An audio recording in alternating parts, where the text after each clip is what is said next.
कन्या में उन्होंने गर्भाधान करके बालक उत्पन्न कर लिया और वो बालक कोई सामान्य बालक नहीं हुआ, वो विश्व का सबसे बड़ा ज्ञानी बालक है। उसी का नाम व्यास कहा जाता है। पराशर जी के पुत्र व्यास हुए, लेकिन ये क्या धीवर कन्या में उन्होंने क्यों उत्पन्न कर दिया? और महाराज आप कह रहे हैं धीवर कन्या, लेकिन जब शौनक आदि ऋषियों ने नैमिषारण्य में हो रहे सत्रयाग के अवसर पर सूत जी से पूछा था कि हमको व्यास जी के बारे में बताइए, तब तो उन्होंने कुछ और ही कहा था। क्या कहा था?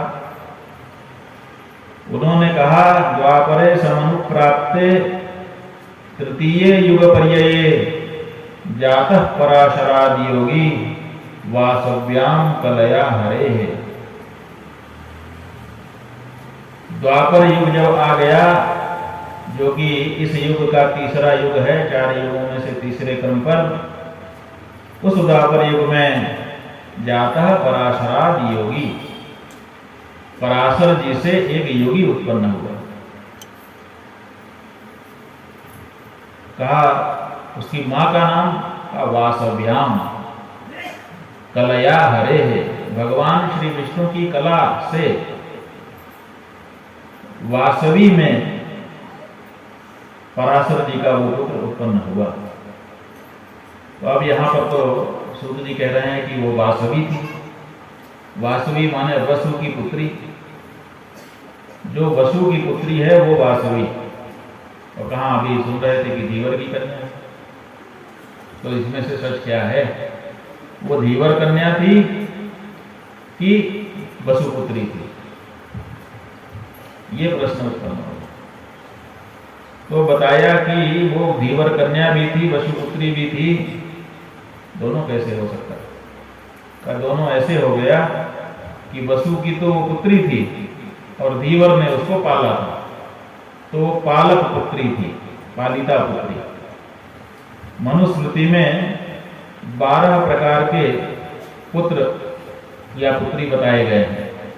उनमें से जो औरस है, माने अपनी जाति की परिणीता भार्या में जिस पुत्र या पुत्री को उत्पन्न किया जाता है, वो औरस पुत्र और पुत्री कहलाते हैं। लेकिन इसके अतिरिक्त 11 तरह के और पुत्र पुत्री होते हैं।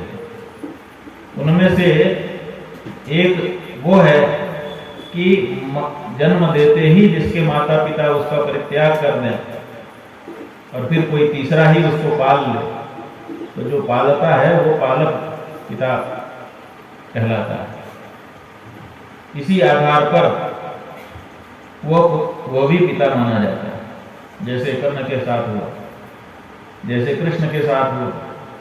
माता पिता तो थे उनके, लेकिन उन्होंने परित्याग कर दिया था। और परित्याग कर देने के कारण उनके यहाँ कोई उत्सव नहीं हुआ और नंद के यहाँ उत्सव हो गया। नंद ने जाना कि मेरा पुत्र हुआ है, तो उन्होंने उत्सव मनाया। वसुदेव देवकी ने भी जाना कि हमें पुत्र हुआ है, लेकिन उनके पास उत्सव मनाने का अवसर ही नहीं था। उनके पास तो बेटे की जान बचाने के लिए चिंता थी कि कैसे बेटे की जान बचे। बाद में देखा जाएगा, उत्सव वगैरह तो बाद में किया जाएगा। यहाँ तक कि पुत्र के उत्पत्ति के समय माता पिता के मन में प्रसन्नता आती है। उस प्रसन्नता के बाद वो लोग दान करते हैं। वसुदेव देवकी के पास तो बेटे के उत्पन्न होने के बाद दान करने का भी अवसर नहीं था, इसलिए उन्होंने मानसिक दान किया। और आपको श्रीमद् भागवत की कथा में सुनाया गया कि जब कंस मार दिया गया भगवान श्री कृष्ण के द्वारा, तब वसुदेव देवकी जी के पास जब भगवान श्री कृष्ण गए, तब उन्होंने गौदान का संकल्प जो उस समय उनके जन्म के समय किया था, तब जाकर के गौदान और दूसरा दान सब किया। उनके पास तो अवसर ही नहीं था। तो ऐसे ही जो पालक होता है वो भी पिता होता है। इसीलिए व्यास जी स्वयं इस बात को जानते हैं। इसीलिए लिखते हैं भागवत जी में कि नंदस त्वात्मज उत्पन्ने जाता ह्लादो महामुना। नंद जो है आत्मज उत्पन्न होने के कारण जाता आह्लाद वाले हो गए, मन में बड़ी प्रसन्नता उनको हो गई। क्या वो जान नहीं रहे हैं? भाई नंद नहीं जान रहे हैं कि ये हमारा पुत्र है कि किसी और का है। यशोदा नहीं जान रही है कि हमारा पुत्र है कि किसी और का है। क्यों? क्योंकि महामाया ने उनको मोहित कर रखा। लेकिन व्यास जी तो समाधि भाषा में देख करके लिख रहे हैं ना। व्यास जी को तो पता है कि यह नंद का आत्मज नहीं है। ये जान करके भी वो लिख रहे हैं नंदस्वात्मज उत्पन्ने। आत्मज माने जो अपने से उत्पन्न हो, खुद का जन्माया हुआ। और खुद के जन्माए तो कृष्ण थे नहीं, वो तो वसुदेव देवकी के थे। फिर भी व्यास जैसा महर्षि क्यों लिख रहा है कि नंद आत्मज उत्पन्न होने पर हर्षित हुए? क्योंकि आत्मज आत्मा अभिजायते पुत्रः, जो अपना औरस पुत्र है उसके लिए आत्मज शब्द यद्यपि कहा जाता है, लेकिन यहाँ पर आत्मा ही उत्पन्न हो गई है। ऐसा उनको भाव आया कि मैं ही बालक के रूप में आ गया हूं, ऐसा सोच करके वो आह्लादवान हो रहे हैं। इस अर्थ में इसकी व्याख्या करनी पड़ेगी। तो ये जो धीवर है ये पालक पिता है, इसलिए धीवर कन्या भी कहने में कोई हर्ज नहीं है। लेकिन असल में वो धीवर की कन्या नहीं है, वह है वासवी, वसुपुत्री। देवी भागवत जी में ये कथा आई। वहां पर बताया है कि ये जिसको आप धीवर कन्या कह रहे हैं, सत्यवती जिसका नाम बाद में सुना जाता है, जिसको पहले केवल मत्स्यगंधा कह करके जाना जाता है, गंधवती कह करके जिसको जाना जाता था, बाद में वो योजन गंधा बन गई। पराशर जी के संस्पर्श से उसके शरीर की गंध समाप्त हो गई और फिर सत्यवती के रूप में उसका पाणी ग्रहण शंतनु राजा ने किया। ये कथा महाभारत में भी मिलती है। तो ये जो वासवी है ये वसुपुत्री है, ये धीवर की कन्या नहीं है। इसका जो मामा पक्ष है वो देवता है, क्योंकि ये अद्रिका नाम की अप्सरा की पुत्री है। और इसका जो पितृपक्ष है वो भी पृथ्वी के देवता जो वसु होते हैं। ऋग्वेद में कहा गया है कि वसु जो है वो पृथ्वी के देवता हैं। उनके घर में उनके अंश से इसका जन्म हुआ, इसीलिए ये देव कन्या है, ये मनुष्य कन्या है ही नहीं। उस मनुष्य कन्या जो नहीं है, देव कन्या है, उसमें पराशर जी ने व्यास जी को उत्पन्न किया है। इसलिए धीवर कन्या कह देना ये कठिन है, जानकार नहीं कह सकता है, बाकी तो कोई भी कुछ भी कहता है। च्यवन ऋषि का नाम आप लोगों ने सुना है। च्यवन ऋषि के ही वंश में सुधन्वा नाम के राजा हुए, उन्हीं के वंश में कृति नाम के राजा हुए, उन्हीं के वंश में वसु नाम के राजा हुए थे। ये वसु बहुत प्रतापी थे। इन्होंने बड़ी उग्र तपस्या की, इतनी बड़ी तपस्या की कि इंद्र का इंद्रासन डोलने लगा। इंद्र को लगा कि अगर इनकी तपस्या को समाप्त नहीं कराया गया तो अगले इंद्र यही हो जाएंगे। जब ये इंद्र हो जाएंगे तो हमको पद से उतार दिया जाएगा। तो इंद्र घबराए, आकर के वसु के चरणों में गिर गए। कहा आप जो चाहिए वो भेंट हम आपको देने को तैयार हैं। आप काहे को तपस्या कर रहे हैं, आप जो इच्छा करिए आपको उपस्थित कर देते हैं। कहा भाई आप कोई ऐसी चीज दो जिससे हमारी पहचान ही अलग हो जाए। तो उन्होंने बाकी सब तो दिया ही, एक स्फटिक मणि का निर्मित विमान उनको दे दिया। और स्फटिक मणि के द्वारा निर्मित विमान के अंदर ये वसु बैठ करके विमान से घूमा करते थे। यही इनका शौक हो गया।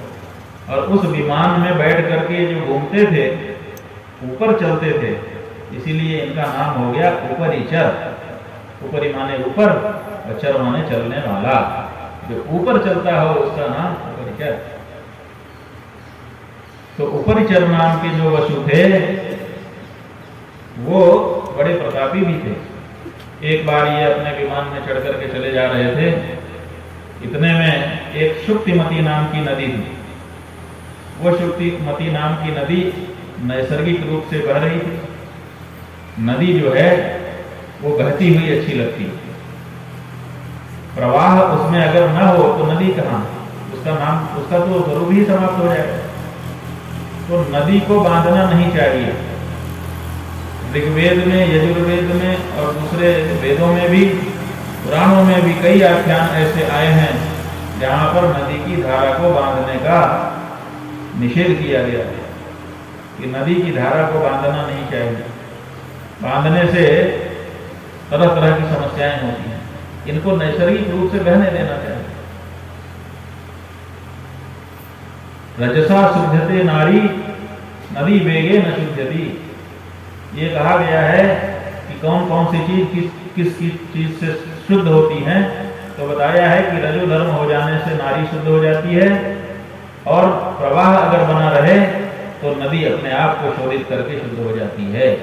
नदी के पानी में कोई गंदगी मिल भी जाए तो वो धीरे धीरे थोड़ी दूर आगे जाकर के पानी शुद्ध हो जाएगा, क्योंकि वो जो कचरा आप डालेंगे उस कचरे को वो बार बार चला करके तोड़ देगी, और तोड़ करके उसके परमाणुओं को विघटित करके वो शुद्ध हो जाएगी।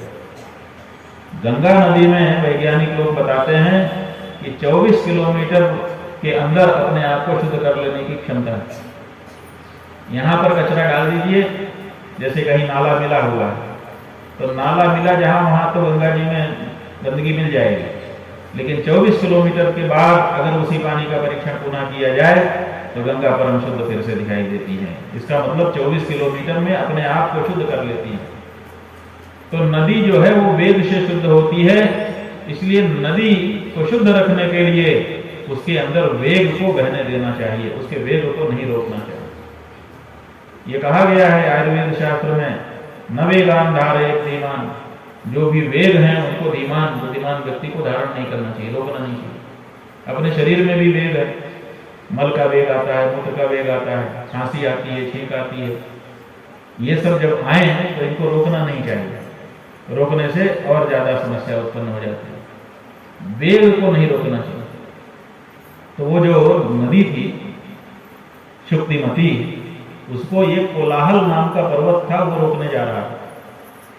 पहले ऊंचा था और फिर वो गिर गया, गिर करके वो नदी को रोक रहा था, और नदी का प्रवाह रोक रहा था। लोग कह रहे थे कि ये पहाड़ नदी से प्रेम करता है, इसीलिए आकर के दोनों का मिलन हो रहा है। लेकिन उपरिचर वसु अपने विमान में बैठ करके ऊपर घूम रहे थे और उन्होंने देखा कि नदी का प्रवाह बाधित हो रहा है। ये तो बहुत गलत है, ये प्रकृति के नियमों के विरुद्ध है। जा करके 1 लाख उन्होंने जो कोलाहल नाम के पर्वत में मारी तो वहां बड़ा छेद हो गया, माने उतनी जगह की मिट्टी हट गई तो नदी फिर से प्रवाह में बहने लग गई। ये काम जब उन्होंने किया उपरिचर वसु ने, तो शुक्तिमती नाम की जो नदी थी वो प्रसन्न हो गई। उसने कहा मेरे पास कुछ है नहीं, ये मेरे 2 बच्चे हैं, इन्हीं को मैं आपको भेंट दे रही हूं, ले जाइए। तो शुक्तिमती नाम की नदी ने 2 बच्चे उपरिचर नाम के वसु को दे दिए। उपरिचर वसु उन दोनों बच्चों को घर में ले आए। एक को तो उन्होंने सेनापति बना दिया, जो पुत्र था, और जो पुत्री थी उसको अपनी रानी बना दिया, विवाह कर लिया उससे, उसका नाम गिरिका हो गया। तो उपरिचर वसु की गिरिका नाम की पत्नी थी और दोनों बड़े प्रेम से रह रहे, बड़ा सामंजस्य था दोनों में। एक दिन की बात है कि अभी अभी गिरिका ने ऋतु स्नान किया। शास्त्र में यह नियम है कि जब पत्नी ऋतुमती हो और ऋतुकाल के बाद जब वो स्नान करे तो स्नान करने के बाद पति को देखना चाहिए। पति का साथ उस समय उसको आवश्यक है, ऐसा शास्त्र कहते हैं।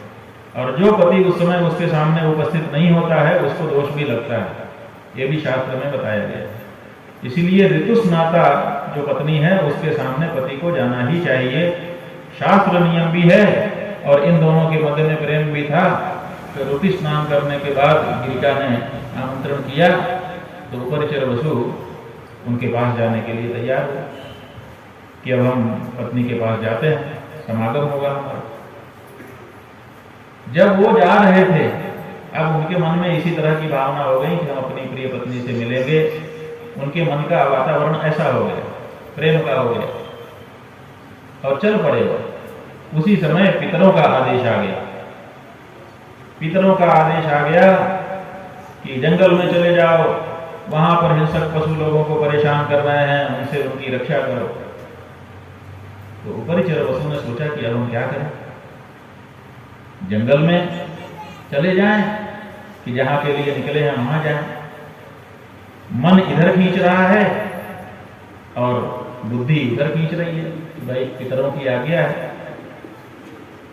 बड़ा धर्म संकट उनके सामने हो गया। हमारे आपके सामने भी ये धर्म संकट बार बार आता है। हम अपने मन का करने जा रहे होते हैं, उसी समय हमारा कोई आदरणीय हमको कोई दूसरा आदेश कर देता है और उसी समय हमारे सामने धर्म संकट हो जाए, क्या करें। तो आप में से बहुत से लोग मन की मान लेते हैं और बहुत से लोग मन को पीछे कर देते हैं कि पीछे हट, अभी तेरा अवसर नहीं है, अभी तेरे पूजनीय लोग खड़े हैं, उनकी बात मान। तो उपरिचर वसु जो थे वो उन्होंने भी अपने मन को पीछे धकेल दिया और पितरों का आदेश मान करके वो जंगल में चले गए और वहां पर जो हिंसक पशु थे उनको भगाने लगे। लेकिन मन तो मन पत्नी में लगा हुआ, शरीर वहां चला गया। बड़ी कठिन परिस्थिति हुई। ऐसे समय में कहते हैं कि पत्नी का बार बार स्मरण करने के कारण शरीर में उत्तेजना हुई और उनका वीर्य स्खलित हो गया। अब राजा के सामने दूसरा धर्म संकट आ गया कि ये जो शरीर की धातु है, ये सबसे अंतिम धातु है शुक्र। पहले जब हम अन्न खाते हैं तो उसका रस बनता है, रस से फिर रक्त बनता है, रक्त से फिर मज्जा, मांस, अस्थि, सब के बाद तब शुक्र बनता है। भोजन जिस दिन खाया जाता है उस दिन से शरीर में पचने लगता है और 40वें दिन जाकर के 7वीं धातु में वो परिणत होता है। 40 दिन तक जब शरीर में जाने कितनी प्रक्रियाएं होती हैं, तब जाकर के 4 लीटर खून जब जल जाता है तब 1 बूंद शुक्र का निर्माण होता है। तो ये शुक्र जो है एक तो परिनिष्ठित धातु है और दूसरे बहुत परिश्रम से निर्मित इसकी शरीर में होती है, इसलिए इसको जाया नहीं करना चाहिए, व्यर्थ नहीं बर्बाद करना चाहिए। शास्त्रों में शुक्र के क्षय के लिए बहुत बड़ा दोष बताया गया और आजकल के वैज्ञानिक भी बताते हैं कि जो शुक्राणु हमारे शरीर से निकलते हैं, एक बार के समय में जितने शुक्राणु बाहर निकलते हैं उसमें कई अरब बच्चे होते हैं और फिर वो बच्चे एक दूसरे से लड़ते हुए फिर उनमें से 1 या 2 बचते हैं, वही बाद में बड़े होकर के हमारे बच्चा या बच्ची के रूप में पैदा होते हैं। माने अरबों कीटाणु हैं उसके अंदर। वो अरब अगर व्यर्थ डाल दिए जाएंगे तो अरबों को मारने का पाप किसको लगेगा? जो ऐसा कर रहा है उसको लग जाएगा। तो राजा धार्मिक था, उसको धर्म का विचार मन में था, इसलिए उसने सोचा कि अरे ये क्या हुआ, मैंने अपने मन पर नियंत्रण नहीं रखा जिसका यह परिणाम हुआ। लेकिन अंतिम समय तक व्यक्ति को प्रयास करना चाहिए। तो अब मेरी पत्नी ऋतु स्नाता भी है, गर्भाधान का समय भी है और मेरा वीर्य स्खलित भी हो गया है, इसको व्यर्थ नहीं जाने देना चाहिए। अब व्यर्थ ना जाए तो क्या करना चाहिए? अमोघत्वं च विज्ञाय रेतसो राजसत्तमः शुक्र प्रस्थापने कालम महिष्या प्रसमीक्ष्य च अभिमंत्र्याथ तच्चित्रम। अब वो जानकार था, उसने उसका अभिमंत्रण किया, उसके संरक्षण की जो विधि होगी वो विधि पूरी की और वीर्य को संरक्षित करके एक शेन माने बाघ पक्षी था जो संदेश लाने ले जाने के लिए राजाओं के पास पहले से रहते हैं, बहुत तेजी से उड़ करके चले जाते हैं, जहाँ जाना हो वहाँ पहुँच जाते हैं। और रास्ते में कोई खतरा भी आए तो बाज पक्षी को बल होता है, उससे भी वो निपट सकता है, एक तरह का सैनिक है। तो उन्होंने अपने वीर्य को संरक्षित करके दोने में रख करके अभिमंत्रण उसका करके और बाज पक्षी को दे दिया कि तुरंत इसको लेकर के जाओ, विधि बता दी गई, जा करके रानी के गर्भ में स्थापित करवाओ। आज भी IVF और दूसरी ऐसी तकनीक निकली हुई है जिनसे ये हो जाता है। ये पहले से ही हमारे शास्त्र में सब बताया गया, ये होता रहा। विज्ञान अभी बहुत बच्चा है अध्यात्म के सामने। ये बात अलग है कि डिंग बहुत मार रहा है, लेकिन डिंग मारने से क्या होगा? और ये डिंग मारने का मौका उसको कहाँ से मिला? ये डिंग मारने का मौका हमारे आपके कारण उसको मिला, क्योंकि उनके बरगलाने पर हम लोगों ने अपने शास्त्रों के प्रति जो हमारी आस्था थी, जो हमारा विश्वास था, जो हमारा अध्ययन था, उसको हमने छोड़ दिया। आज हालत यह है कि कहानी के रूप में भी हम अपने शास्त्रों को पढ़ने को तैयार नहीं। जब कहानी के रूप में पढ़ने को तैयार नहीं है तो फिर उस पर गवेषणा, अन्वेषण, अनुसंधान, इसकी तो बात ही छोड़ो। ऐसी परिस्थिति है। अब ये जो उपरिचर वसु की कहानी हम आपको बता रहे हैं, आप लोगों में से कितने लोग ये सुने हुए हैं? हाथ उठाइए जरा। 2-3 हाथ उठे। ये हमारी हालत है कि हम कहानी के रूपों में भी इनको नहीं जान रहे हैं, तो आगे क्या जानेंगे? और इसी कारण से वो लोग बहुत बड़े दन्ना सेठ बन करके बैठ गए हैं कि हम सब जानते हैं। आप नहीं जानते हो, जानते हमारे पूर्वज थे और उन्होंने सब जरूरत पड़ने पर सब व्यवहार किया है और उसको किसी न किसी रूप में लिपिबद्ध करके हमको भी बताया है। लेकिन हमारा ही हाल ऐसा है कि हमारे पास कबीरा या संसार में सबकी गठरी लाल, गांठ खोल जाने नहीं ताते गया।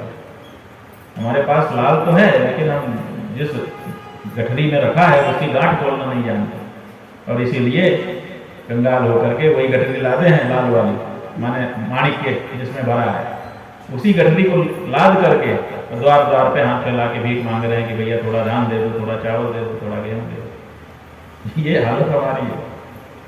तो उपरिचर वसु ने उस अमोघ वीर्य का संरक्षण किया और संरक्षण करके बाज के हाथों उसको अपनी रानी के पास भिजवाने के लिए रवाना कर दिया।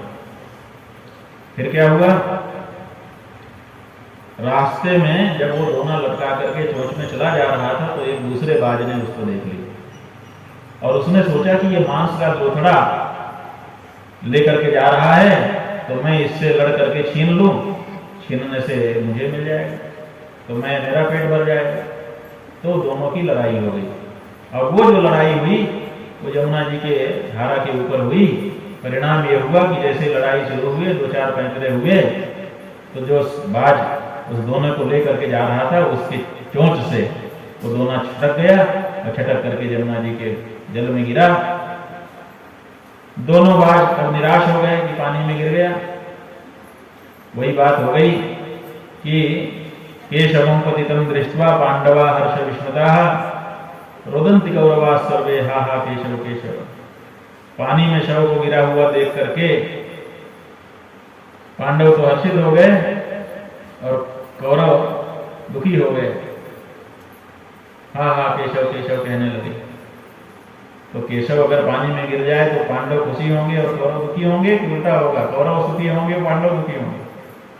असल में यहाँ कौरव का मतलब कौआ है और पांडव का मतलब बगला है, और केशव का मतलब के जले शवम, पानी में गिरे हुए शव को देख करके बगुले खुश हो गए कि अब हमको भोजन हमारे घर में आ गया, और कौए बेचारे दुखी हो गए कि पानी में हम कहाँ जाके कैसे खाएंगे।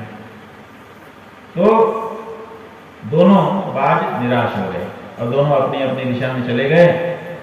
इधर क्या हुआ कि वो जो दोना गिरा उसको एक मछली ने खा लिया, और वो मछली कोई सामान्य नहीं थी, वो अद्रिका नाम की अप्सरा थी। आपके मन में आएगा कि अप्सरा मछली कैसे हो गई? तो वो भी बताया गया है।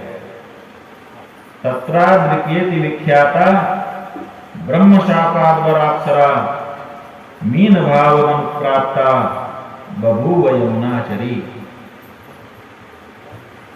ब्राह्मण के शाप से, कहीं कहीं कहा गया है ब्रह्मा जी के शाप से, वो अद्रिका नाम की अप्सरा मछली बन करके यमुना जी के पानी में घूम रही थी। दो कथा मिलती है अलग अलग। एक मिलती है कि ब्रह्मा जी ने जब अप्सराओं को बुलाया तो सब अप्सराएं आ गई, अद्रिका नहीं आई। तो कहा भाई अद्रिका कहाँ है? तो लोगों ने बताया कि उसको पानी में नहाने का, तैरने का बड़ा शौक है, तो वो बार बार नहाने चली जाती है साहब नदी में, तो नहाने गई है। तो कहा जाओ उसको बोल दो कि वो मछली ही हो जाए, मछली हो जाएगी तो हरदम पानी में ही रहेगी, तो उसका जो शौक है वो पूरा हो जाएगा। ये ब्रह्मा जी ने शाप दे दिया। जब किसी को मौके पे बुलाया जाता है, अपने अनुचर को मौके पे ना आए तो जो उसका साहब है उसको गुस्सा आ ही जाता है। तो क्रोध में ब्रह्मा जी ने कहा कि जाओ अपना शौक पूरा करो, मछली ही हो जाओ ताकि पानी में ही रहो। तो वो मछली हो गई। जब उसको बताया गया कि ब्रह्मा जी ने शाप दिया तो दौड़ के आई, चरणों में गिरी, कहा महाराज ये शाप कब तक के लिए है? मछली हो जाऊं तो क्या अनंत काल तक मछली ही रहूंगी? कोई तो उद्धार का उपाय बता दीजिए। कहा जाओ। अभी गुस्सा कम नहीं हुआ था ब्रह्मा जी, इसीलिए उन्होंने और कठिन कर दिया। अगर मछली ही रहती तो मछली की उम्र कितनी, जितनी उम्र होती उतने के बाद तो फिर वापस होती। अब उन्होंने कहा जाओ, जब तुम मनुष्य का बच्चा पैदा करोगे मछली के शरीर से, तब तुम्हारा उद्धार होगा। अब मछली के शरीर से मनुष्य जैसे बालक उत्पन्न हो। कहा ना रे महाराज ये क्या कह रहे हैं? मछली के गर्भ से मछली उत्पन्न हो सकती है, आप कह रहे हैं मछली के गर्भ से मनुष्य बालक? कहा आप ज्यादा बात करती हो और दंड बढ़ा देता हूं। जब जुड़वा बच्चे उत्पन्न करोगी तब तो भागी, यह जितना हो गया उतना ही ठीक है। अगर ज्यादा बहस करेंगे तो दंड और बढ़ता चला जाएगा। दूसरी कथा आती है, यही है, दूसरे रूप में है कि यमुना जी में अद्रिका नाम की अप्सरा मछली बनकर के तैर रही थी। इच्छाधारिणी थी, मछली बनकर के तैर रही थी। इतने में एक ब्राह्मण संध्या गायत्री जब कर रहे थे गंगा में, यमुना जी में डुबकी लगा करके, और उसको चुहल सूझी तो उसने जा करके पैरों में काटना शुरू कर दिया। अब जब वो ध्यान लगाएं और मछली देखे कि अब इनका ध्यान तगड़ा हो गया है तो जाकर के पैर में काट दे। अब उनका ध्यान बंद हो जाए, पैर हिला के झटकें, और फिर मछली दूर चली जाए, फिर आंख बंद करें। जैसे ही उनकी आंख बंद हो और लगने लगे कि बिल्कुल अब ध्यान सद गया, वैसे जाके फिर पैर में काटें। बार बार उनको परेशान करने लगे। तो ब्राह्मण देवता को क्रोध आ गया। कहा जा, तू अप्सरा है मैं जानता हूं, लेकिन लोग देवताओं के मनोरंजन के लिए तेरा उपयोग है, किसी को सताने के लिए, किसी ऋषि महर्षि का, किसी ब्राह्मण का ध्यान भंग करने के लिए ये जो तू कार्य कर रही है ठीक नहीं है। अब तू इस मछली की योनि में ही रह, अब तू पुनः अप्सरा नहीं बन पाएगी। तो वो बेचारी मछली बन के पड़ी। जब कोई तेरा पेट चीर देगा तब तेरा उद्धार होगा, ये उन्होंने कह दिया। तो जो भी कथा हो, मूल बात यह है कि अद्रिका नाम की अप्सरा ही मछली बन करके वहां पर विद्यमान थी। जैसे ही बाज के हाथ से वो दोना गिरा, वैसे ही उसमें जो वस्तु थी उसको उसने खा लिया। और अमोघ वीर्य, मोघ माने होता है व्यर्थ, और अमोघ माने जो व्यर्थ न जाए, जो कारगर हो। निश्चित रूप से रामबाण जो है अमोघ है। जी में अमोघ रघुपति के बाना, ताही भांति चले वनमाना। जैसे राम जी का बाण अमोघ है, अमोघ माने व्यर्थ नहीं जाएगा, वो लक्ष्य पे मारा गया है तो लक्ष्य को भेदेगा ही भेदेगा। ऐसे ही ये जो राजा का अंश था ये भी अमोघ था, इसको भी अपना काम करना ही करना था। जैसे ही किसी पेट में गया तुरंत प्रक्रिया शुरू हो गई, पहले से अभिमंत्रण कर दिया गया था तो वहां पर बालक बनने लग गया। और जुड़वा बालक हो गए। और इधर मछुआरे तो मछली मारते ही रहते हैं, जाल फैलाया, सब मछलियां फंसी उसमें, ये अद्रिका नाम की जो अप्सरा थी मछली बनी हुई, ये भी फंस गई। धीवर बड़े प्रसन्न हुए, क्या तो इतनी मोटी मछली फंसी है। मछली के अंडे होते हैं छोटे छोटे, उनसे मछलियां बनती हैं, बच्चा थोड़े होता है पेट में। अगर किसी के मछली के पेट में बच्चा हो जाए तो अलग आकार प्रकार बन ही जाए। ले आए, कोई कहता था ना ना ये मछली सामान्य नहीं है, कुछ विशेष है। तो सब के बीच में ला करके, जैसे पंचनामा होता है सब खड़े होकर के कहते हैं, वैसे ही सारे धीवरों ने मिल करके पेट चीरा। जैसे ही चीरा लगाया तो उसमें से एक बालक और एक बालिका उत्पन्न हो गए। वही बालक बालिका एक को जब धीवर लोग, बड़ा प्रचार हो गया इस बात का, राजा ने कहा भाई बुलाओ, हमने भी दोने में कोई वस्तु भेजी थी और बीच में हमारे बाज के द्वारा नष्ट हो गई थी, कहीं वही तो नहीं है। तो ले आए, लेकिन इन धीवरों ने राजा को बच्चे देने से इनकार कर कहा, महाराज जब रहा होगा आपका, मछलियों पर हमारा अधिकार है और मछली के पेट से जो निकले उस पर भी हमारा अधिकार है, इसलिए ये बच्चे आपको हम नहीं दे सकते। तो राजा ने अनुनय विनय किया कि भाई हमने अभिमंत्रण करके इसको भेजा था, रास्ते में हमारी वस्तु खो गई, तो जिसकी वस्तु खो जाती है, जिसको मिलती है, वो वापस करता है कि नहीं करता। कहा महाराज बात आपकी भी सही है और बात हमारी भी सही है। तब तो का मध्य मार्ग निकालिए, एक आप ले लीजिए, एक हम ले लेते हैं। तो दो बच्चों में से एक बच्चा जो पुत्र नाम था, वो तो उपरिचर वसु ने ले लिया और उसको अपना उत्तराधिकारी बनाया। बाद में मत्स्य राम का बड़ा राजा बना, उसका अलग चरित्र है। और ये जो कन्या थी, ये धीवर के यहाँ ही रह गई, क्योंकि बंटवारे में वो उनको मिली गई। ऐसे ये धीवर कन्या बनी। वास्तव में ये उपरिचर वसु की कन्या है, अद्रिका नाम की अप्सरा इसकी माता है। इसका मतलब ये देव कन्या, उस देव कन्या में आधान हुआ है। सामान्य मानवीय मामला नहीं है कि यूं ही कह दें कि पराशर जी जा रहे थे और नाव में वो धीवर भोजन कर रहा था, तो उसने बिटिया को कहा कि तुम छोड़ दो महाराज जी को, और महाराज जी बीच में मोहित हो गए और गर्भाधान कर दिया। ऐसी सामान्य बात नहीं। तो ये कन्या मत्स्य गंधा, इसके शरीर से मछली की गंध आती थी, परेशान थी बेचारी, कोई इसके पास नहीं आता।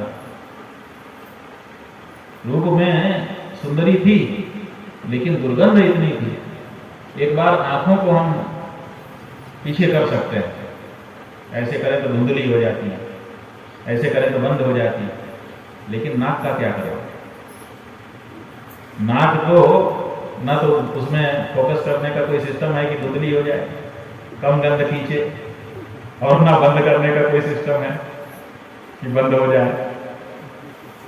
वो दुर्गंध तो आती ही आती है। आंखों का रूप भले थोड़ा खराब हो तो आदमी थोड़ा मन इधर उधर कर दे, लेकिन गंध, और गंध इतनी दुर्गंध थी कि उसके पास कोई आता ही नहीं था, वो परेशान था।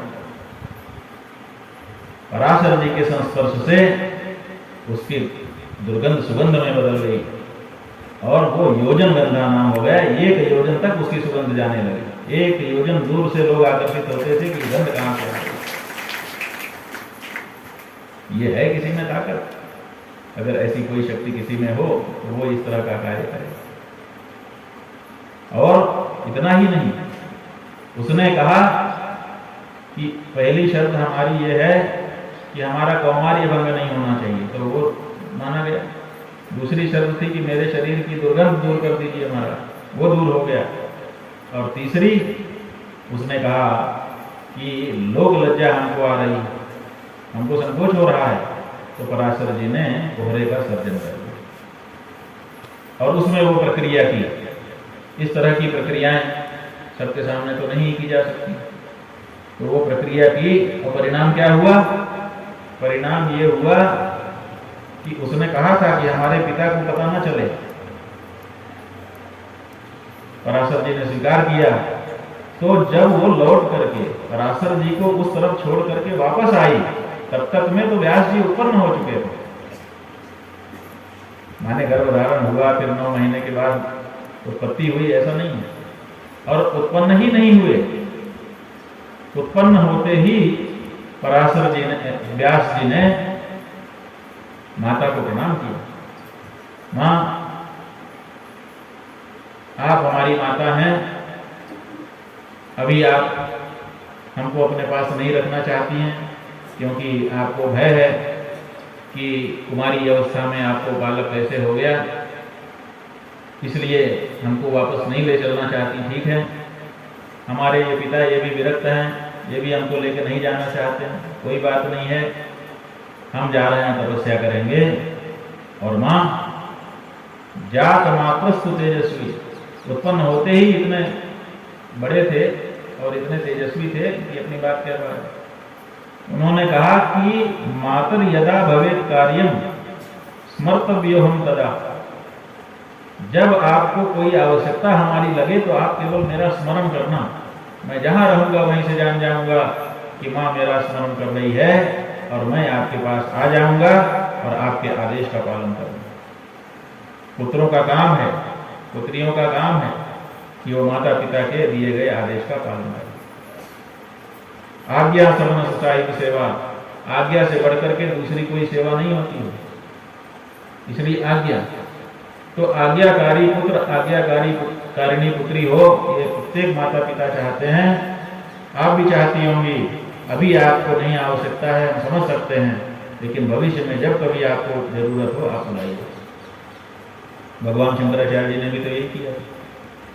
भगवान शंकराचार्य जी को जब संन्यास लेने का अवसर आया, घर से निकलने लगे तो माँ रोने लगी, बेटा आप हमको छोड़ करके चले जा रहे हैं, एकमात्र पुत्र हैं हमारे, आप संतान ही एकमात्र है, जब हमारा अंतिम समय आएगा तो कौन हमारी सेवा करेगा। शंकराचार्य जी ने कहा, माँ ऐसी कोई बात नहीं है, जो तुम्हारी संपत्ति का वारिस होगा वही तुम्हारी सेवा भी करेगा। जो पुत्र होता है वो सेवा करता है, और सेवा करने के बाद जो माता पिता चले जाते हैं तो उनकी संपत्ति का वारिस हो जाता है। तो जब मैं संन्यास ले लूंगा तो मेरे लिए जो संपत्ति आपने संग्रहित करके रखी है वो किसी न किसी को तो जाएगी, जिसको जाएगी वही सेवा का भी दायित्व निभाएगा, इसमें कौन सी बड़ी बात। कहा बेटा ये तो ठीक है, जिसको मैं अपना धन संपत्ति दूंगी, जमीन जायदाद, वो मेरी सेवा कर देगा, लेकिन एक बात रहती है माता पिता के मन में कि मेरा अंतिम संस्कार मेरे पुत्र के द्वारा होना चाहिए। उसका क्या होगा? अंतिम संस्कार कौन करेगा? मुखाग्नि कौन देगा मुझको? तो शंकराचार्य ने कहा, माँ मैं वचन देता हूं, जहां पर भी रहूंगा तेरा अंतिम समय आने पर तू मुझे याद करना। जब तुझे लगे जब तेरा अंतिम समय आ गया तो मुझे याद करना। तेरे याद करते ही मुझे पता चल जाएगा, मैं अपना हृदय तुझसे अभी जोड़े रखूंगा और मैं तेरे पास आऊंगा और तेरा अंतिम संस्कार मैं करूंगा। माता ने कहा कि बेटा सन्यासी तो आग छूते भी नहीं है, भोजन बनाने के लिए भी आग नहीं छूते, तो तू अपनी संस्कार कैसे करेगा सन्यासी होने के बाद? तो उन्होंने कहा, माँ पहले से अगर कोई वचन हो जाए किसी मामले में तो उसका निर्वाह किया जा सकता है। तो सशर्त है ना, ये संन्यास सशर्त है। इस संन्यास में ये शर्त है कि अंतिम समय में माँ का अंतिम संस्कार मैं करूंगा। इसी शर्त पे संन्यास लेने की अनुमति हमको मिल रही है। तो जब उसका हम लाभ ले रहे हैं तो उसकी परेशानी भी तो हमको उठानी पड़ेगी। तो इसलिए सशर्त होने के कारण मुझको ये छूट होगी कि मैं सन्यासी होकर के भी तेरा संस्कार कर सकूंगा। जब ये शर्त आपस में बन गई तब जाकर के भगवान शंकराचार्य सन्यासी हो सके। तो माता के प्रति जो दायित्व है वो गुरुओं के हृदय में विद्यमान। आज भी धर्मशास्त्र क्या कहते हैं? धर्मशास्त्र ये कहते हैं कि जो भी व्यक्ति संन्यास लेगा वो सबका पूजनीय हो जाएगा, सब उसको प्रणाम करेंगे। वो केवल उनको प्रणाम करेगा जिनका, जो सन्यासी हैं और सन्यासी होकर के जिनका चातुर्मास से ज़्यादा हो गया, माने जो हमसे पहले सन्यास ले चुके, वो हमारे आदरणीय हैं। और दंड से प्रणाम तो गुरु ही को है। तो ऐसी स्थिति में कोई प्रणाम में नहीं रह जाता सन्यासी का। सब सन्यासी को प्रणाम करते हैं, सन्यासी किसी को नहीं, केवल गुरु को करता है। लेकिन वही सन्यासी अगर उसके पिता उसके सामने आ जाएंगे तो उठ के खड़ा भी नहीं होगा नियमानुसार, और पिता उसको साष्टांग प्रणाम करेगा। लेकिन उसी सन्यासी के सामने अगर माँ आ जाए तो अपने आसन से उठ करके अपनी माँ को साष्टांग प्रणाम करने का शास्त्रों ने आदेश किया।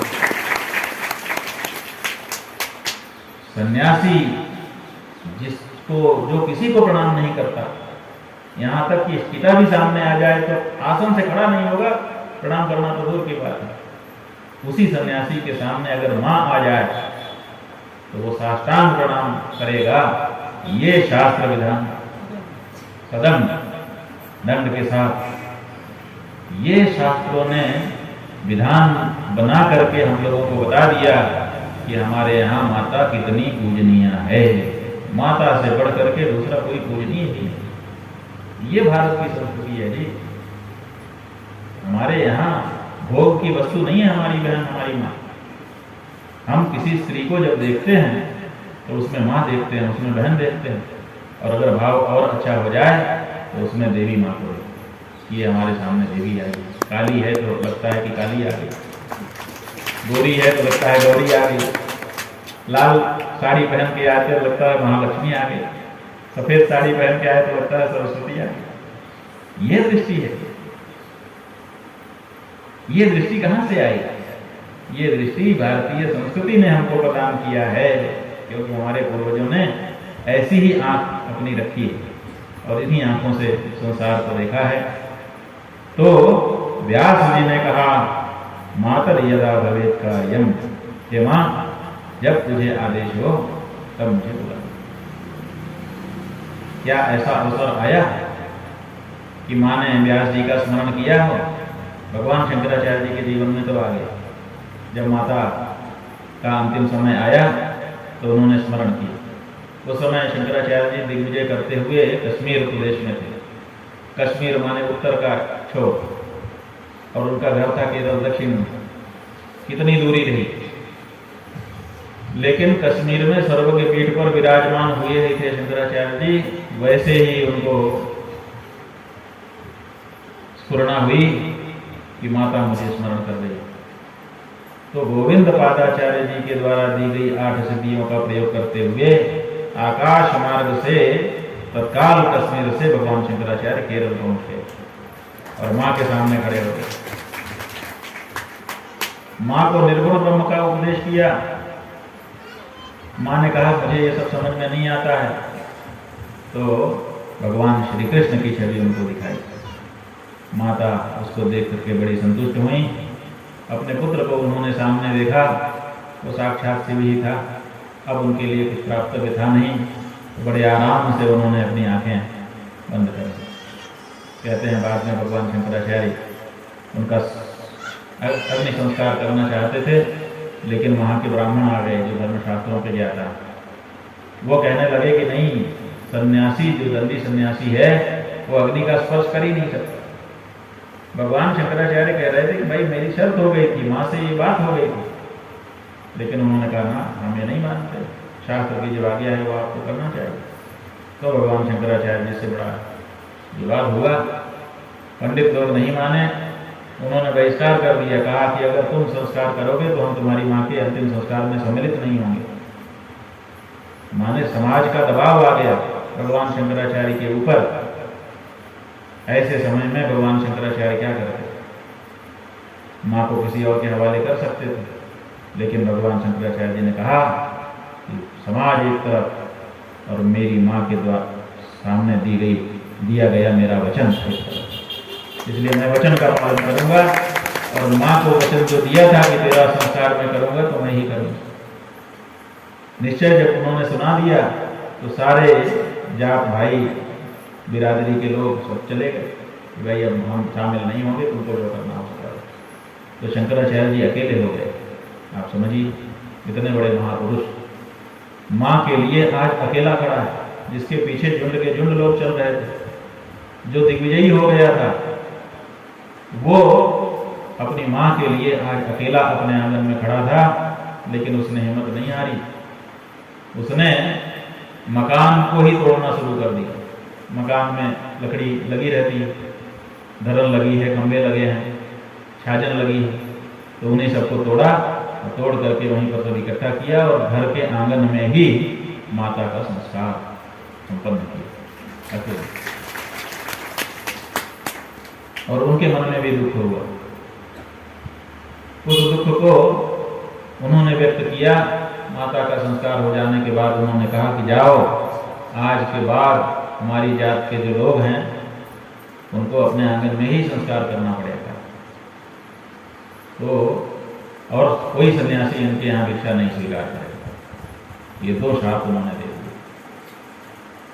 तब से जो नंबूदरी ब्राह्मण हैं उनके यहाँ जब कोई मर जाता है तो घर के आंगन में, बाड़ी में ही उनका अग्नि संस्कार करते हैं वो लोग। ये परंपरा चल जाए। ये शंकराचार्य जी के शाप का परिणाम। और यही नहीं, कोई भी दंडी सन्यासी उनके यहाँ भिक्षा भी नहीं करता। 2500 साल से ये चला रहा, लेकिन अब इसमें ढील हो गई। ढील कैसे हो गई? एक और परम कृपालु शंकराचार्य आ गए, और वो कोई दूसरे नहीं, आपके हमारे गुरु परम पूज्य शंकराचार्य जी महाराज हैं। द्विपीठाधीश्वर जगतगुरु शंकराचार्य जी महाराज। जब द्विपीठाधीश्वर जगतगुरु शंकराचार्य जी महाराज केरल की यात्रा पर गए तो वहां पर नंबूदरी ब्राह्मण आए। इतनी संख्या में आए कि कह नहीं सकते। लगभग 1.5-2 ट्रक नारियल, जो एक नारियल लेके आप लोग आते हैं तो एक नारियल हाथ में लेके आते हैं, एक फूल और एक नारियल, ये देखो रखा है। जैसे आप लेके आते हैं, यही परंपरा है अपने यहाँ। तो वहां पर भी जो ब्राह्मण आया, एक नारियल हाथ में लेके आया। इतने नारियल चढ़े कि 2 ट्रक के करीब तो नारियल हो गए। कितने लोग इकट्ठा हुए और उन्होंने समवेत होकर के जगत गुरु जी महाराज से प्रार्थना की कि महाराज जी, बहुत दिन हो गया, ये शाप हमारे ऊपर है। कोई दंडी सन्यासी हमारे यहाँ भिक्षा तक स्वीकार नहीं करता है, और अपने मरे हुए का संस्कार हमको अपने घर के आंगन में ही करना पड़ता है। इस शाप से हमको मुक्त करिए। अभी तक बहुत से शंकराचार्यों के सामने हम लोग परंपरा से प्रार्थना करते चले आए हैं, कोई ये कृपा नहीं कर रहा है। आप कृपा करिए। तो महाराज श्री ने विचार किया और विचार करके कहा कि जाओ, आज से यह शाप तुम्हारा हम वापस करते हैं। भगवान शंकराचार्य जी के स्थान पर हम हैं, आज के शंकराचार्य हम हैं, तो उनकी जो बात है उसमें सुधार करने का हमको अधिकार है। आज से हम तुमको वापस करते हैं। अब आज के बाद तुम्हारी भिक्षा भी सन्यासी स्वीकार करेंगे और तुम स्मशान में ले जाकर के संस्कार कर सकोगे। तब जाकर के उनका ये शाप दूर हुआ। लेकिन यहाँ मौका लगा कि नहीं? कभी सत्यवती ने व्यास जी को बुलाया कि नहीं? तो यहाँ मौका लगा। सत्यवती ने भी व्यास जी को बुलाया। कैसे बुलाया? कि आप लोग जानते हैं कि जो हस्तिनापुर है, वहां की एक राजा थे, उनका नाम था प्रतीप। जो प्रतीप नाम के राजा थे, बड़े प्रतापी थे। एक दिन की बात है, वो गंगा जी के किनारे जाकर के एकांत में भ्रमण कर रहे। फिर उनका मन लग गया तो थोड़ा आसन लगा करके वहीं पर बैठ गए। उनका भी रूप सौंदर्य बहुत दिव्य था। कहते हैं कि गंगा जी उनके स्वरूप पर मोहित हो गई, और गंगा जी प्रकट होकर के आई और आ करके, वो तो ध्यान में थे, पालथी मार करके ध्यान में बैठे हुए थे। उनकी दाहिनी जांघ पर बैठ गई। जैसे ही उनकी जांघ पर बैठी तो उनका ध्यान भंग हो गया राजा प्रतीप का। उन्होंने कहा, सुंदरी आप कौन हैं? उन्होंने कहा, हम गंगा हैं, आपसे हम विवाह करना चाहते हैं। तो राजा धर्मात्मा थे। उन्होंने कहा कि आप हमसे विवाह करना चाहती हैं, लेकिन आपका तरीका तो दूसरा हो गया। जिसको अर्धांगिनी बनना है वो बाईं जांघ पर बैठती है, बाएं आसन उसका होता है। जांघ मतलब बाईं, दाहिनी तरफ, बाईं तरफ। तो जो पत्नी है उसका बायां स्थान होता है, दाहिना स्थान तो माता का या पुत्री का होता है। तो आप दाहिनी तरफ हमारे आकर के बैठ गई हैं, इसका मतलब आप पत्नी नहीं बनेंगी, आप पुत्रवधू बन सकती हैं। लेकिन हमारे तो पुत्र है ही नहीं। उन्होंने कहा नहीं जी, हम तो आए हैं तो हमको वापस मत भेजिए।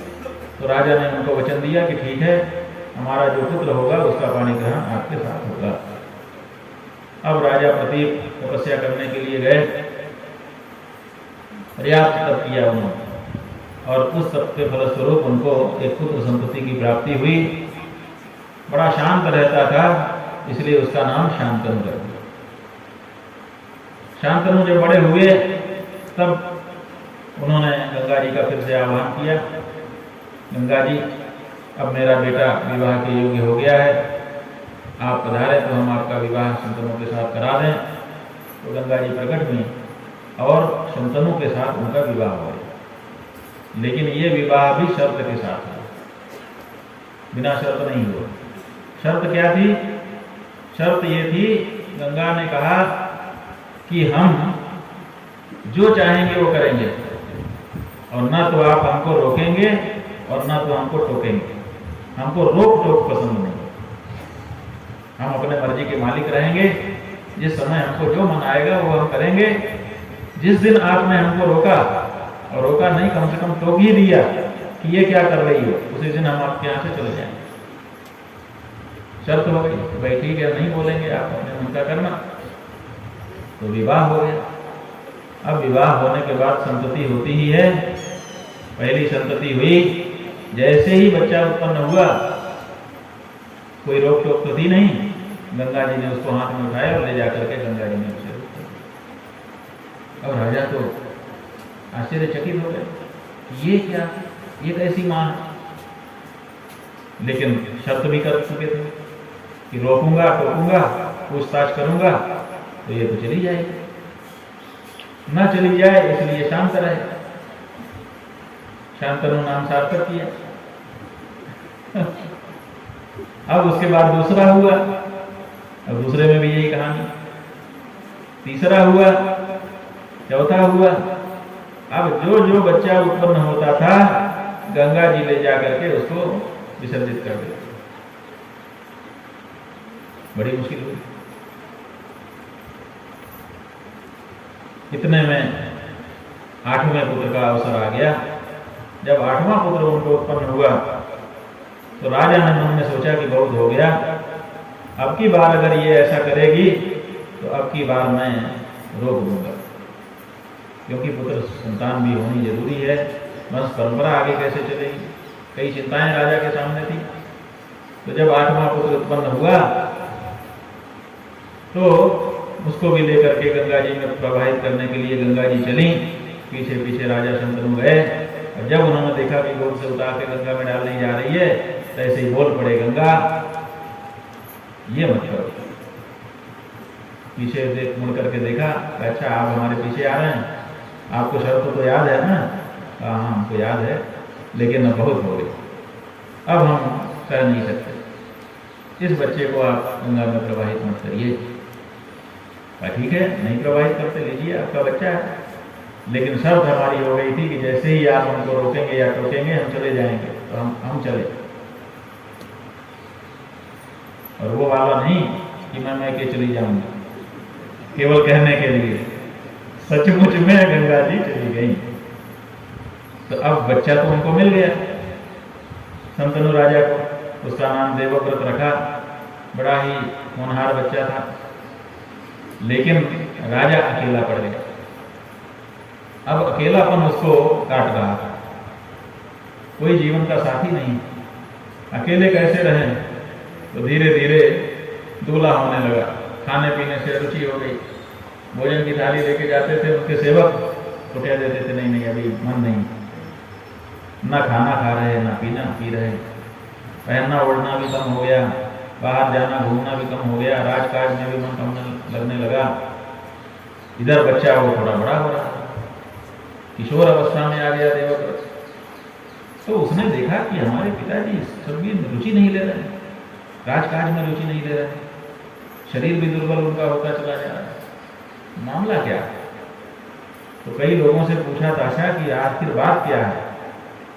तो लोगों ने बताया कि ये अकेलापन अनुभव कर रहे हैं।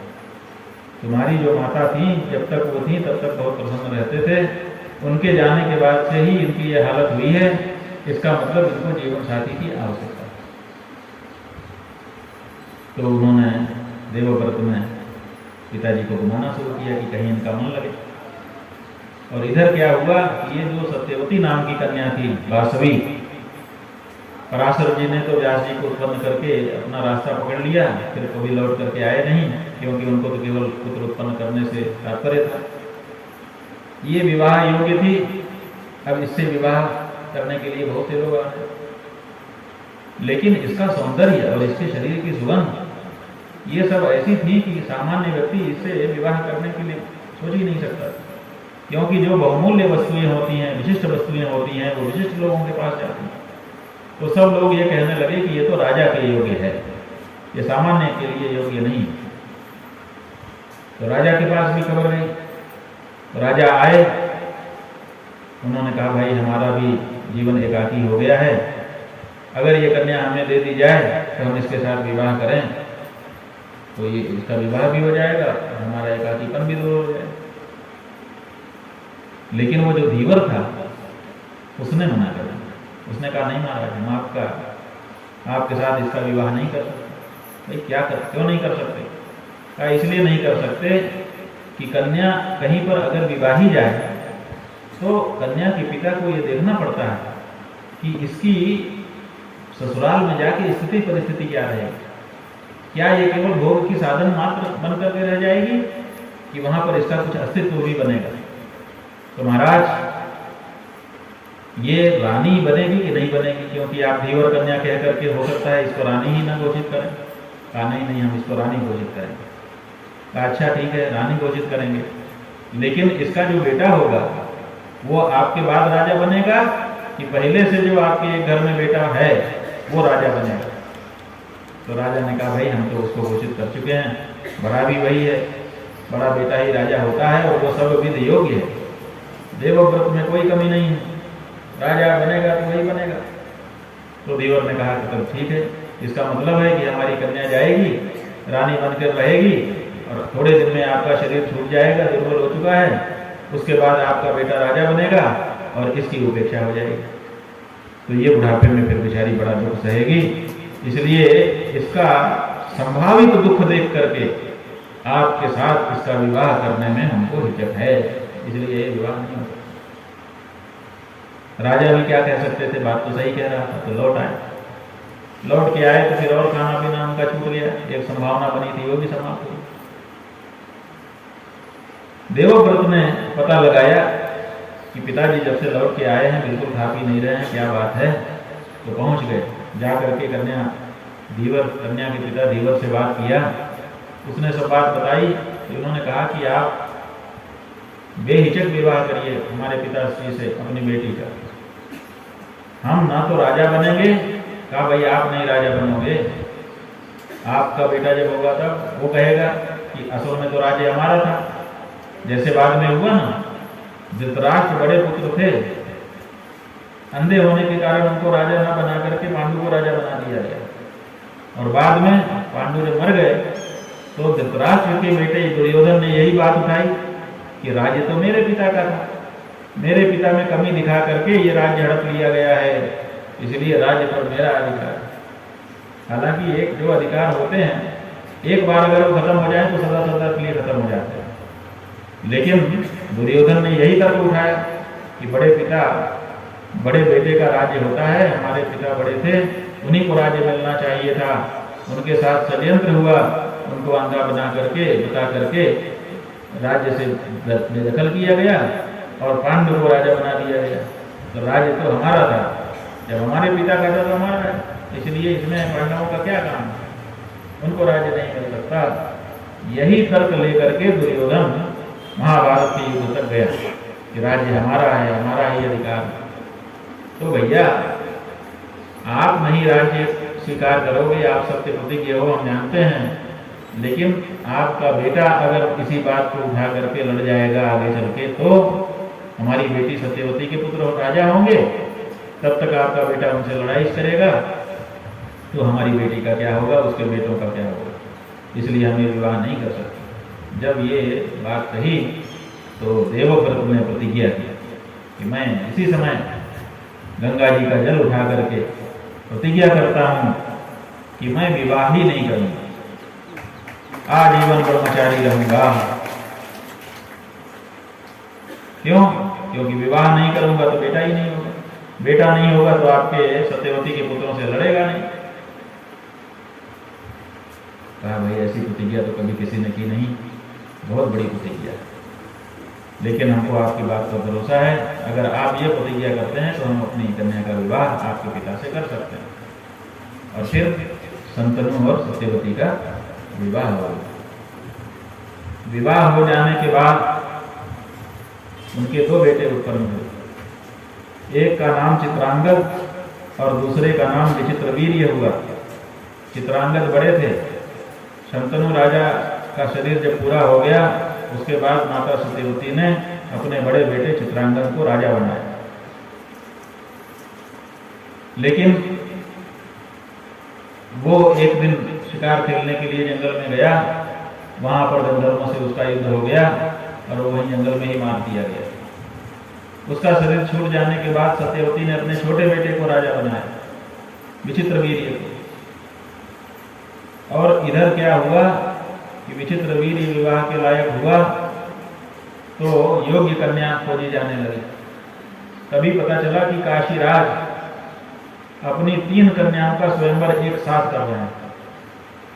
तो भीष्म वहां पर पहुंच गए और तीनों कन्याओं का अपहरण करके ले आए, जबरदस्ती करके छीन के ले आए।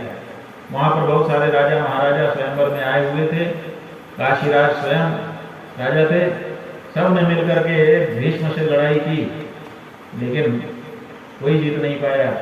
भीष्म बहुत ही पराक्रमी योद्धा थे, तो सबको परास्त करके तीनों कन्याओं को लेकर के वो आ गए और उन्होंने कहा कि विचित्रवीर्य से इनका विवाह कर देते हैं। विचित्रवीर्य से विवाह करने के लिए जब तीनों कन्याओं को सामने लाया गया, तो जो सबसे बड़ी कन्या थी उसका नाम था अंबा, दूसरी थी अंबिका और तीसरी थी अंबाली। जो अंबा थी उसने कहा कि मैं विचित्रवीर्य से विवाह करने की इच्छा नहीं रखती। बोले क्यों? बोले मैंने तो मन ही मन में शाल्व को अपना पति पहले से मान रखा है, और जो स्वयंवर हमारा होने वाला था उसमें शाल्व भी आए हुए थे।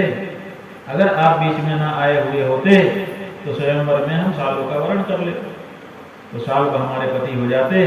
मन से हम उनको पहले से पति मान चुके थे, आपके कारण हम उनकी पत्नी नहीं बन सके।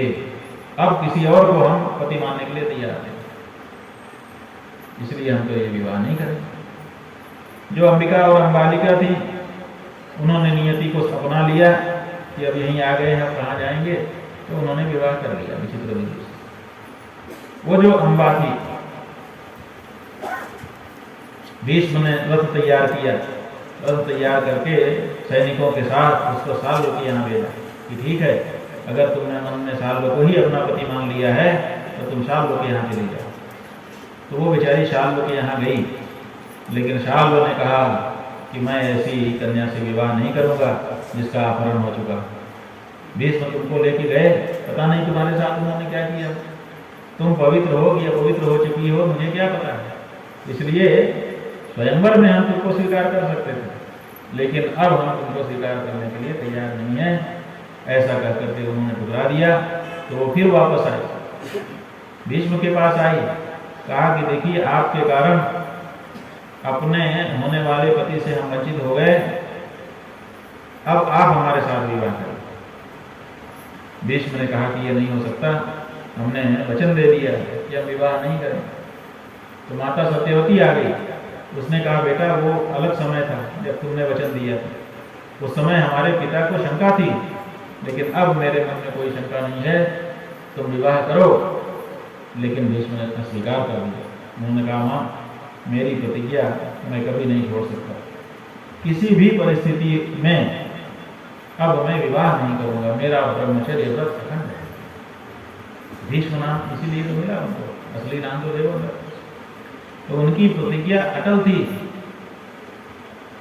अटल ब्रह्मचारी। कभी भी उन्होंने इस बारे में सोचा नहीं। इसीलिए मरते समय शंतनु ने उनको वरदान दिया था कि बेटा मैं तो मर रहा हूं, लेकिन तूने मेरे लिए जो किया है वो कोई बेटा दूसरा नहीं कर सकता, इसलिए मैं तुझे इच्छा मृत्यु का वरदान देता हूं। तू औरों की तरह नहीं मरेगा कि जब भी मृत्यु आए मर जाए। तू तो जब चाहेगा तब मरेगा। तो इच्छा मृत्यु का वरदान का मतलब कि फिर मृत्यु ही नहीं होगी, क्योंकि मरने की इच्छा तो कोई करता नहीं। यही तो मधुकैटभ के साथ हुआ था। मधुकैटभ जो भगवान श्री विष्णु के कांस के मैल से उत्पन्न हुए राक्षस थे, उन्होंने देवी की आराधना करके उनसे इच्छा मृत्यु का वरदान प्राप्त कर लिया। अब इच्छा कि हम मरना चाहेंगे तब मरेंगे। मरना कौन चाहता है? बड़े बड़े बूढ़े पड़े हैं, चला नहीं जा रहा है, कईयों की तो टांग टूट चुकी है, बिस्तर में पड़े हैं, लेकिन मरने की इच्छा तो है। बहुत लोगों का कर्ज में डूब गए हैं, कई चीजों में हो गए। कुछ लोग जरूर आवेश में आकर के आत्महत्या कर लेते हैं, लेकिन इच्छा नहीं, वो आवेश में करते हैं। इच्छा से कोई नहीं मरता। मरने की इच्छा हमारे मन में कभी जन्मती नहीं। तो शंतनु ने इतना बड़ा वरदान, जितना बड़ा त्याग भीष्म ने किया अपने पिता के लिए, पिता ने भी लौट करके उतना ही बड़ा वरदान इच्छा मृत्यु का उनको प्रदान किया। तो उनको इच्छा मृत्यु थी, लेकिन उन्होंने अस्वीकार कर दिया। वही जो अम्बा थी, कहते हैं वही बाद में शिखंडी बनी, और उसने कहा कि मैं तुम्हें मारूंगा। तुम इच्छा मृत्यु वाले हो ना, लेकिन इच्छा मृत्यु वाले तुमको भी मैं मारूंगी, तुमने मेरे साथ अन्याय किया। उसके मन में गांठ बन गई। इधर जो अम्बा थी, अंबिका और अंबालिका, इनका विवाह एक का धृतराष्ट्र से, एक का पांडु से हुआ। बाद में इनको भी संतान नहीं हो रही थी। फिर सत्यवती माता ने व्यास जी को बुलाया, और व्यास जी को बुला करके उनसे कहा कि अब हमको तुम्हारी जरूरत पड़ गई है। जो हमारे बेटे हैं वो तो संतान उत्पन्न कर नहीं पाए, उसके पहले ही एक गंधर्वों के द्वारा मार दिया गया, दूसरा क्षय रोग से मर गया, संतान कोई हुई नहीं है। हमारे जो पिता थे उन्होंने अन्याय किया, ये कहा कि हमारे संतान को राज्य मिलेगा। हाँ, हमारी संतान, अब तुम हमारे बेटे हो, अब तुम संतान उत्पन्न करो। कहा माँ हमने तो विवाह ही नहीं किया, विवाह होता तो हम संतान उत्पन्न कर देते। कहा नहीं, जिसके पास खुद का खेत नहीं होता वो सिकमी ले लेता, थोड़े दिन के लिए भाड़े पर किसी का खेत लेके उसमें फसल उगा लेता।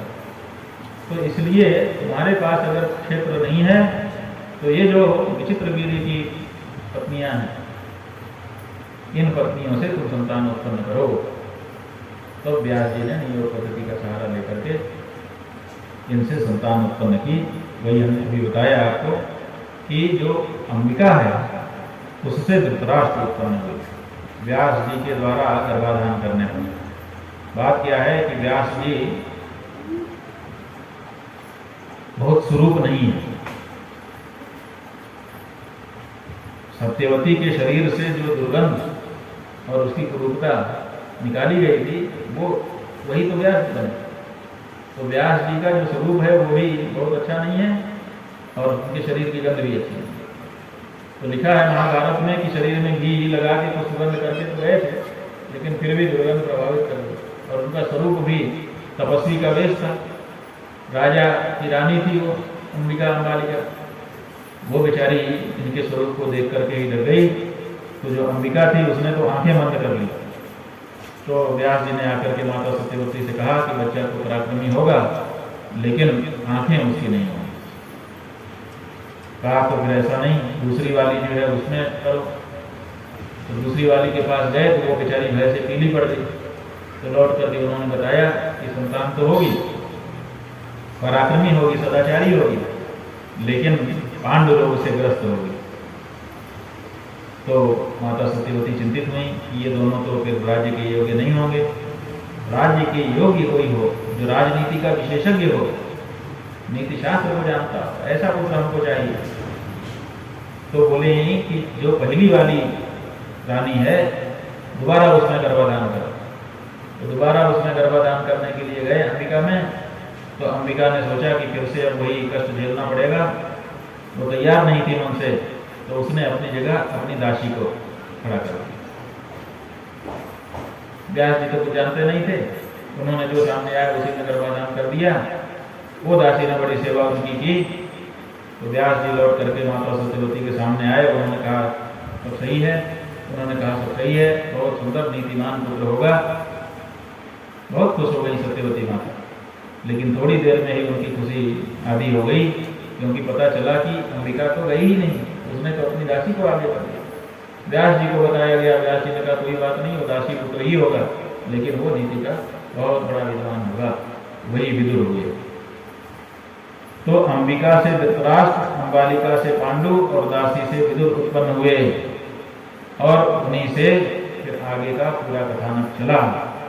तो ये सब कथा हमने इसलिए बता दी कि ये व्यास जी से संबंधित है। व्यास जी 18 पुराणों के कर्ता, 1 लाख श्लोकों वाले महाभारत के कर्ता, वेदों का 4 विभाग बना करके ऋग्वेद, यजुर्वेद, सामवेद बनाने वाले, और हस्तिनापुर के राजवंश को गति देने वाले, उनका जो योगदान है उसको कोई दूसरा भूल नहीं सकता। ऐसे व्यास जी का परम पवित्र चरित्र आप लोगों ने सुना।